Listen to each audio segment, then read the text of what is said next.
It's time for Debrief. Welcome to the last installment of our three-part wrap-up for 2025. 2025 was a year of emotional extremes for the Middle East. There's been nearly unchecked genocide for some and fragile hopes of peace for others. In this episode, we look back at what that looked like in the headlines with some commentary from our TRT World colleagues. 30 seconds. Audio check 3 to 1. Testing. 1, 2, 3, 4, 5, 6, 7. Tend to be your own story. Soldier, it will not be anything. In January, the first ceasefire agreement between Tel Aviv and Hamas made it seem like there was hope for an end to Israel's genocide on Gaza. It led to the release and return of nearly 2,000 Palestinian detainees in exchange for around 30 Israeli hostages.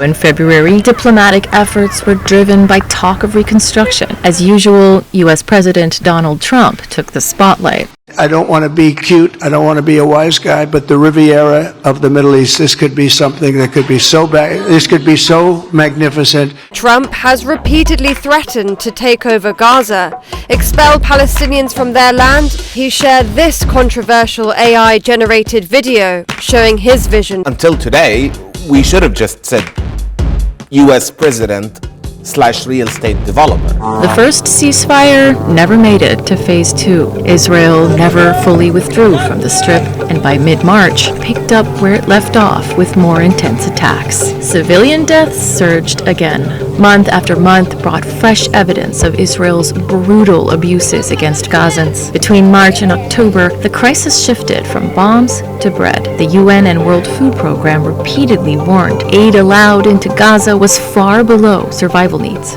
Sunday's attack near Gaza City marks the deadliest day for aid seekers in Israel's 21-month assault. The humanitarian organizations are saying their teams observed Israeli troops opening fire on unarmed Palestinians who were rushing to flour-laden trucks near the Zekim crossing. Meeting the same fate in the south, where 20 Palestinians are attempting to collect food from the Gaza Humanitarian Foundation's distribution centers in Khan Yunis and Rafah. We're hurtling towards well over 1,000 people now being killed, simply trying to get vital resources like water and food. When we look at who malnutrition kills first, it is obviously infants. Their bodies are not strong enough to fight.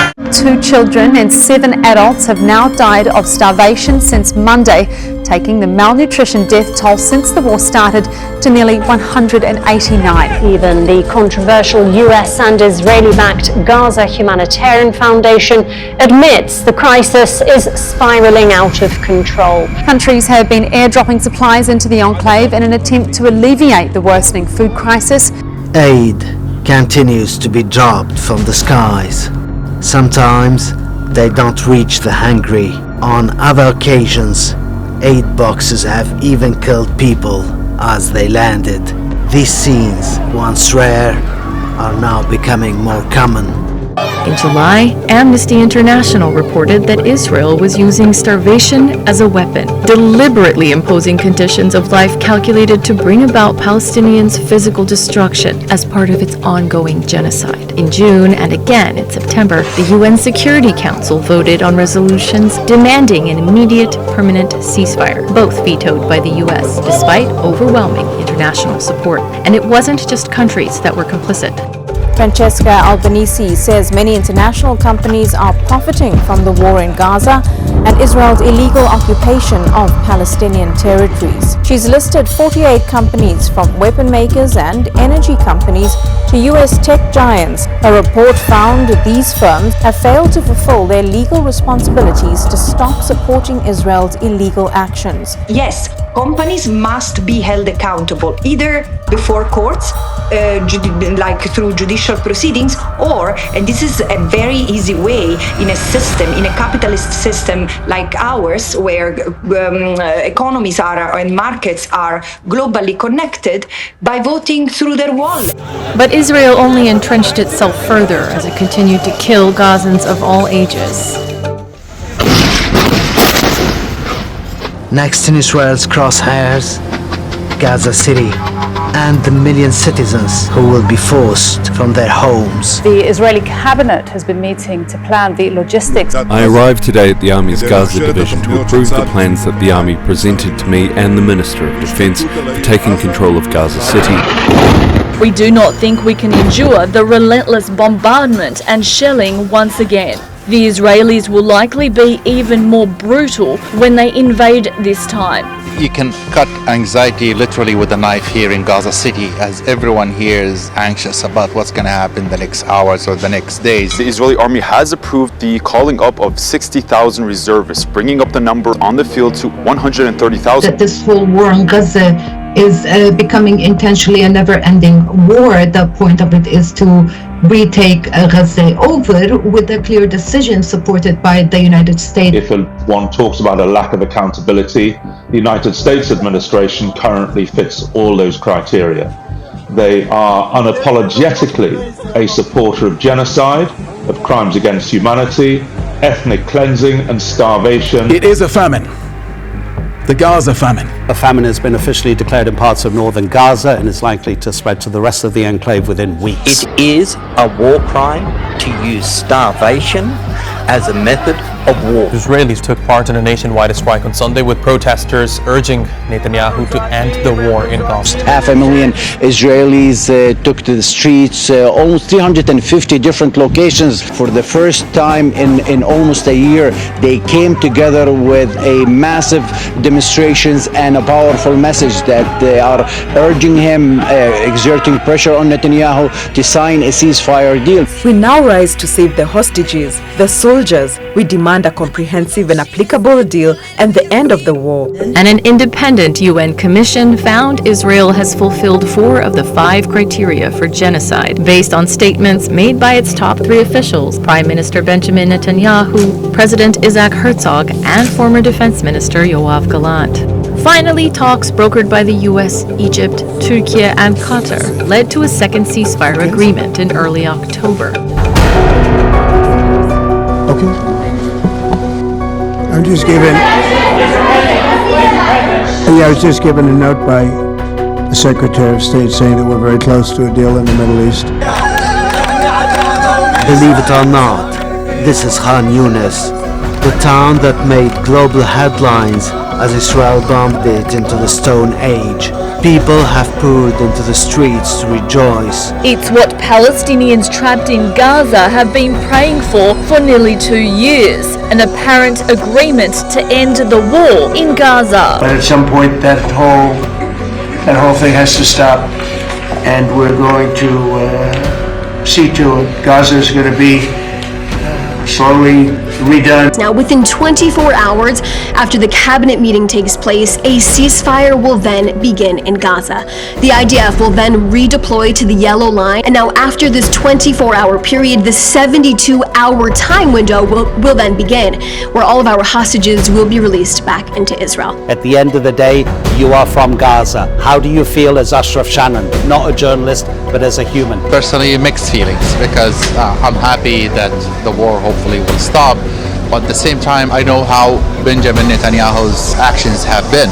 Many members of the Israeli public, they are well aware that the previous 2 ceasefires that we've seen were essentially torpedoed by the Israeli Prime Minister. Hamas says it's received guarantees from the US and other ceasefire mediators that the war in Gaza is, quote, completely over. But the past few hours haven't been without incident.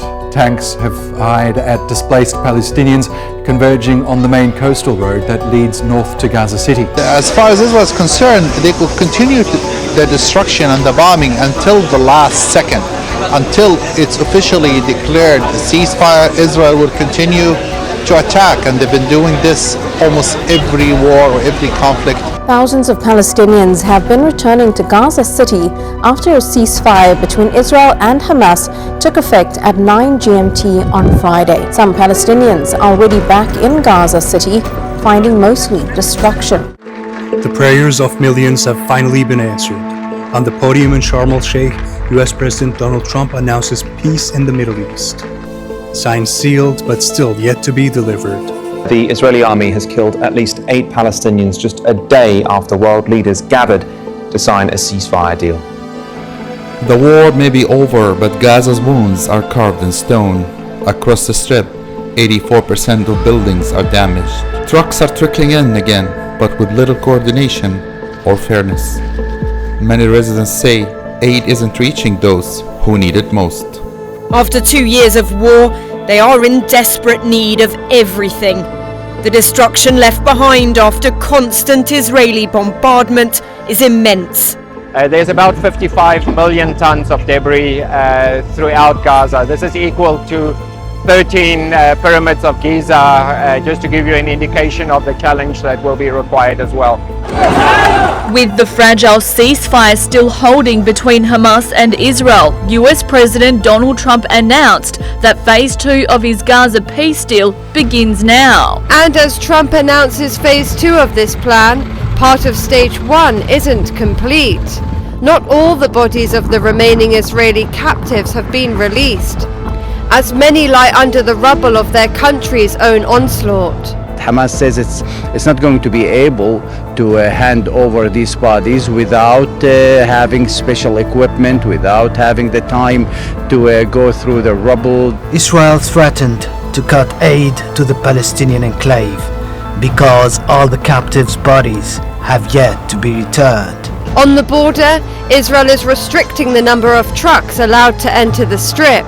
At least 600 trucks of aid should be crossing into the enclave every day. Right now, hundreds are still lined up on the Egyptian side of the Rafah crossing, waiting for the go-ahead. 300 trucks of aid is not really getting into Gaza on a daily basis. Even that amount that Israel wanted to start with is not really getting into Gaza. Well, the UN says 560 tons of food is entering Gaza daily, but convoys are struggling to reach the northern part of the Gaza Strip, where the humanitarian crisis is the most severe. The World Food Programme says it's yet to begin distributions in Gaza City because of the closure of the Zikin and the Erez border crossings. The past week, Ashraf, of course, the living hostages being returned to Israel, also the bodies of deceased hostages being retrieved and returned. But coming in the other direction have been Palestinian bodies. Many of the bodies arrived severely mutilated. According to Gaza's government media office, some were missing eyes, limbs, and internal organs, accusing Israeli forces of stealing organs from slain Palestinian captives. As families wait for answers, a joint committee is now examining the bodies, hoping to document every trace of abuse and submit the findings to international courts. Despite U.S. President Donald Trump saying repeatedly that the second ceasefire is holding, Israel's 800-plus violations, killing at least 400 Gazans since October, say otherwise. Palestinian communities in the occupied West Bank also saw a dramatic escalation of displacement, demolition, detention, and death from Israeli military raids and settler attacks. While international attention is focused on Gaza, I am concerned about military operations, attacks, and mounting violence in the West Bank. Hamas have secured the release of almost 2,000 Palestinians from Israel's prisons, but in the weeks since Israel started to free them, its forces have detained hundreds more in the occupied West Bank. UNRWA says the occupied West Bank is becoming a battlefield, with more than 50 people being killed in the last 5 weeks. And they admitted that they emptied 3 camps in the northern occupied West Bank, in Jenin and in Tul Karim. The residents, anyone that tries to enter the camp is turned back. They're supposed to be in their homes, having iftar together. These people are now stranded. In the short and long term, Israel's leaders seem intent on taking it all. In July, the Knesset passed a non-binding motion to annex the occupied West Bank, drawing formal condemnation from Türkiye and Arab and Muslim states. In December, Israel approved 19 new settlements there. Zaina Tahan, who is Palestinian, reports on what it's like to work there. Okay, I think that it's important to note that there has been a severe, major shift in the reality on the ground since the genocide began. Yes, it was really bad before that, but afterwards, we're still processing the changes that are happening on the ground. So the easiest way for me to explain this to you is that basically after the genocide, the cities and the villages became more and more into prisons. More gates were placed, more checkpoints.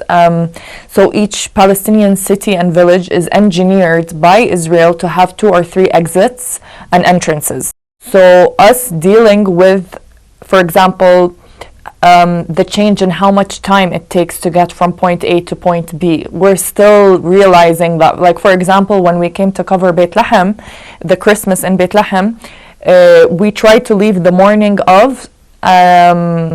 We had colleagues that left at 8 a.m. They made it to Beit Lahem at 12, so it took them 3 hours. You're talking about a very small area of land where it shouldn't take you more than like 45 minutes for this trip.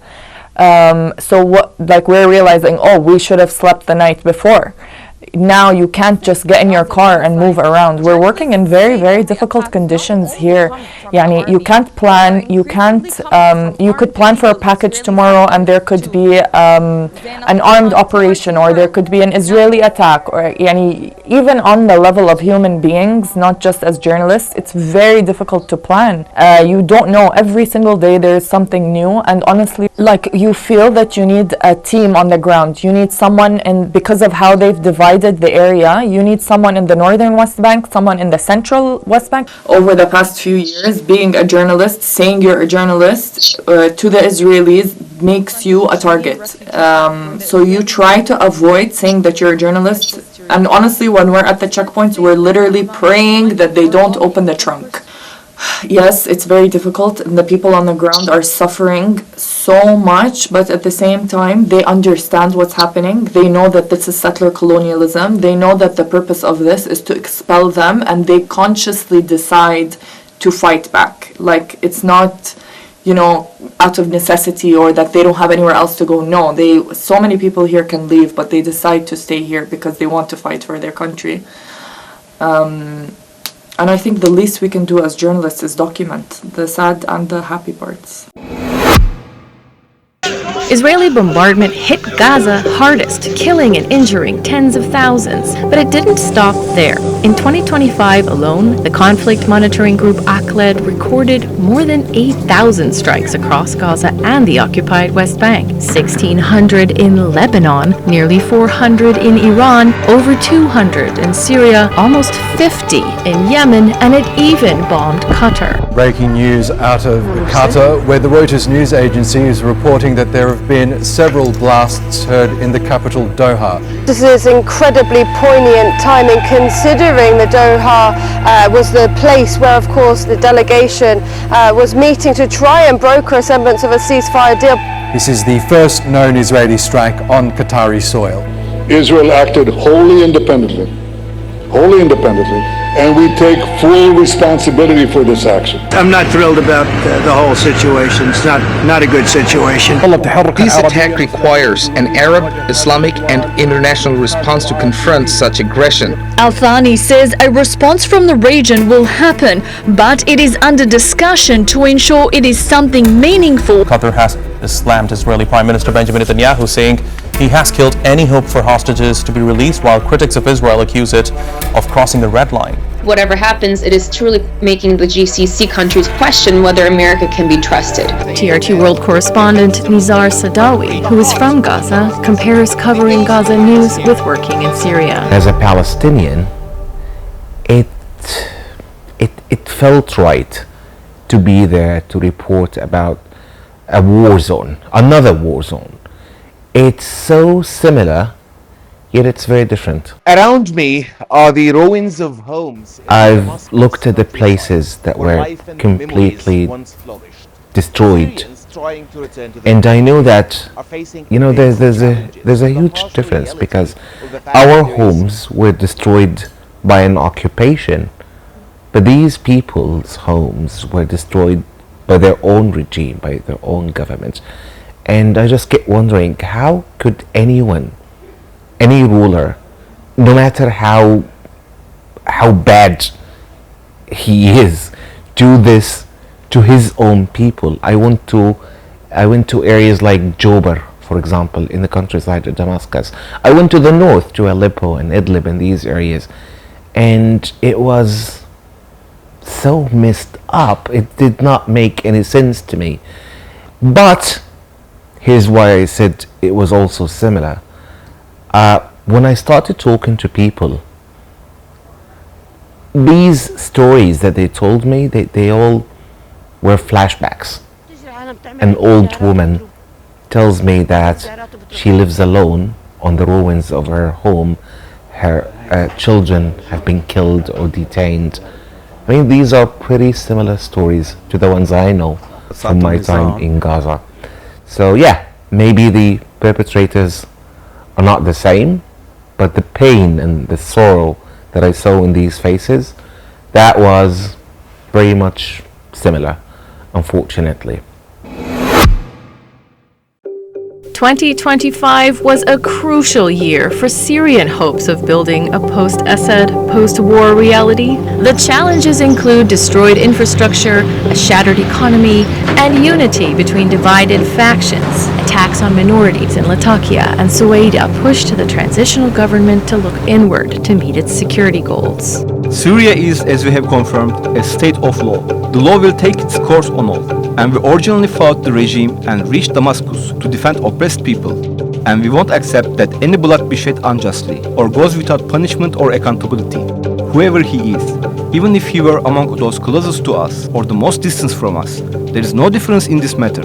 But it's much harder to secure Syria when Israel keeps interfering. In July, Tel Aviv bombed around the southern Suwaida area, claiming to protect the Druze minorities. And it bombed all over the country throughout the year, targeting and destroying military weapons and infrastructure, airports, and even hitting the capital, Damascus. TRT World's Noor Kormush recalls when it was touch and go. I was putting my earbuds on and waiting for the live. We were just 30 seconds away from our live hit. I was getting set. My cameraman, 3, 2, 1, going live, and then boom. I couldn't actually hear. I just saw my cameraman running and shouting, just run, and suddenly I turned back and saw flames coming out of the headquarters of the defense ministry in Damascus.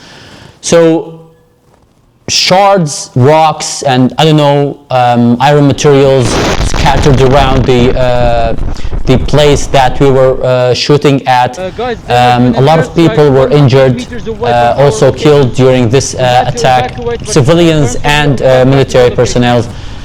And to me personally, being this close to that death was not my first time, because when you live in Syria when you've been living in Syria for the past 14 years, I don't want to say that you kind of get used to it. You never get used to it, by the way, no matter how long you live it. You live the moment. But when you have something to think about, you start to avoid danger. Because back then I really thought of my kid. And I thought that I just want to see him grow up, and I don't want to be crippled or dead or injured or whatever. I want to be there for him. And after everything ended, I just sat on the curb and thought about all the kids who didn't have the chance to be raised by their parents. Honestly, a lot of parents also, you don't have any other choice, because this news needs to be reported. The world needs to know what is happening. A lot of false media was trying to propagate something, their own rhetoric. So you need to focus. And it's not about guts, by the way. It's not about being brave. No one is brave enough to face death, right, straight facing death. Because when you have an objective, when you have a goal, like I want to do this for a noble reason, some power really, just keeps you alive. A year after the revolution, Syrians are still hopeful. The end of Syria's civil war also saw changes in regional geopolitics unfold, making it possible for Türkiye to negotiate a peace deal with the terror group PKK-YPG, ending decades of PKK terror attacks that have killed more than 40,000 people. Members of the PKK terror group have started to lay down their weapons in the Suleimania province of northern Iraq. A group of terrorists have destroyed their weapons in a symbolic event. The move comes after jailed ringleader of the terrorist organization, called to dissolve and disarm in May. In December, MPs of the Kurdish origin Dem Party visited the jailed ringleader. And in February 2025, the jailed ringleader called on the PKK terrorist organization to lay down its arms and dissolve itself. In May, the PKK terrorist organization accepted. It announced it would begin laying down arms and disband. The government, Isabel, is calling this a historic moment, and they're saying that this is the start of an important process, ultimately leading towards what they're calling a terror-free Türkiye. In the past it was a negotiated settlement, now we have a government victory.